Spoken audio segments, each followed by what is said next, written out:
ndikupepeseni Amalawi kuti tidakutengerani m'manja mwa atsogoleri amene akungokonda kukhutitsa mimba zawo koma osaganizira inu Amalawi. Ichi chikundimvetsa chisoni ndipo mundilole kuti popeza ine ndi amene ndidakutengerani kuphompho limeneli ndikupepeseni komanso posaposa kukapepesa mtsogoleri wakale wa dziko lino Profesa Arthur Peter Mutharika ndi chipani chawo ndi anthu ena onse osatira chipanichi, chifukwa ife tinakuphumisani keke ya Malawi kumaona ngati tikukutengerani zenizeni. Chisime chimaoneka kuti nchokuya chitapwa. Lero sopo amene mmamugula 50 kwacha, lero sopo amene wakwana 500. Mafuta amene mukagula 450, lero mafuta aja mukagula 27,000. Fetereza uja amene amanenedwa kuti mukagula matumba awiri ndi 5,000 kapena 4,995, lero fetereza uja wakwana 75,000. Profesa Arthur Peter Mutharika mundikhululukire ine Boni Kalindo. Achipani cha DPP ndi zipani zonse mundikhululukire ine Boni Kalindo.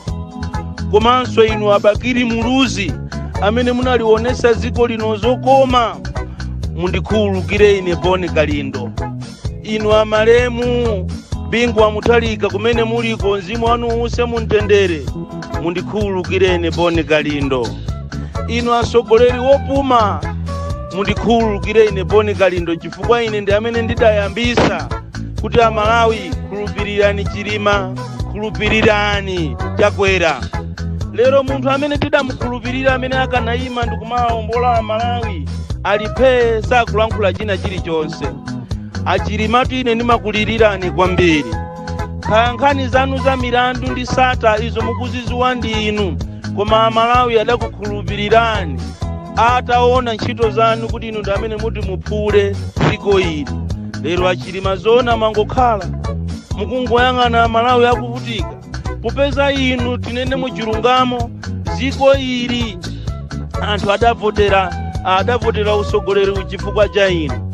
Lero Achilima mwalomo kuti muwalankhule Amalawi, muwaphule Amalawi pamoto mangokhala, muganize mofasa, muganize pazana kumene mukuchokera Achilima.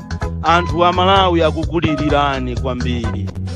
Ine sindikufuna kutchula za sata, sindikufuna kutchula za chani, koma ine ndinakhala ndikukuwuzani kuti bwana pamene zafika apa tateni tichoke.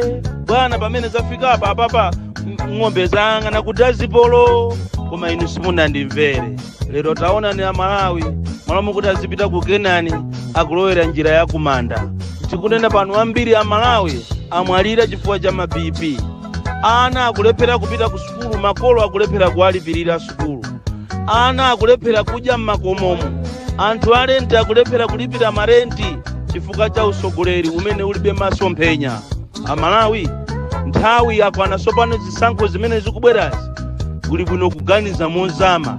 Nthawi imene yomavotera munthu kuti ati ineyo ndine walilongwe, ine ndine wa Mzuzu, ine ndine wa chipani chakuti, akuluakulu nthawi imeneyo idapita. Tiyeni tiganize mozama. Kuli bwinonso mwinaso kubwereza zimene tidazichosazo kuti zibwerere mboma, chifukwa akamadya nyama zawo Msuzu okha umatipeza. Akamamwa mafanta awo amatha kumwa ndikusiyamo ifenso ndikumwa. Koma lero munthu kumakhala pa 1 kuchokera pa 1 pakana kwafika pa 30 opanda ulo kupeza ulo 20 kwacha. Anthu akuvutika kwambiri m'Malawi muno. Ndikufuna ndikupempheni Amalawi musakhulupirirenso utsogoleri uwu. Musazakhulupirire olo atatenga 5 billion kumasiya pakhomo pa munthu wina aliyense. Musazavoterenso izi zimenezi. Ndipo wasoka ndiwe Chilima amene ukukwakamirabe kumeneko. Mukanachoka inu abwana, mukanachoka nthawi isanathe, koma inu mudakakakamirabe. Akusasani kumeneko akusasani, koma inu mudakakakamirabe. Abwana muzamva nkhwangwa ili mutu. Ine ndine mwana wanu amene ndimayima m'parliament kukumenyerani nkhondo inu, kukapanga misonkhano kwanu kunchewu kuti siku lina Malawi azawomboledwe. lero mwasanga kukhala chete hayi popeza Amalawi akuona koma mukutayatu mwayi wanu chifukwa anthu anakukhulupirirani kwambiri. Amalawi ine mundilole ndikusimikizireni kunena kuti sindizakukhumudwisani ndipo ndizayima pa chilungamo koposaposa ndithokoze nonse Amalawi. Ndipo mapulogalamu akayambika amene analankhulira Ben Longwe tiyeni tikapereke support. Komanso ifeso ngati a CCTV wa Nyuwani tigwiranso ntchito yapamwamba kwambiri. Ndinenenso pano kuti amene ali ndi umboni kuti ine napasidwa ndalama ndi chakwera amene akulephera kuyendesa dziko lino apite ku Anti-Corruption Bureau. Amene ali ndi umboni wokuti ineyo ndadya ndalama za SATA apite ku Anti-Corruption Bureau. Komene sitingakhale ndi mantha kumalephera kulankhula chifukwa chokuti wina ake ali ni nkwizi ndine ali ni mangawa ndine ayi itiyeni tiyiwaleza kale tipite musogolo chifukwa ntakhala kuti ineyo ndinadya di ndalama ndekuti sosibwezi panonso ndikumapita kumakhoti kumene ndinamangidwa milandu yanga yosiyanasiyana imene aboma anandilengera. Ine ndikusimikizireni kuti ndine mwana wanu ndili wokondwa kwambiri koma ndikupepeseni pokutengerani kumanda. Mamawa bwino Mulungu akuyang'anireni na akutetezani.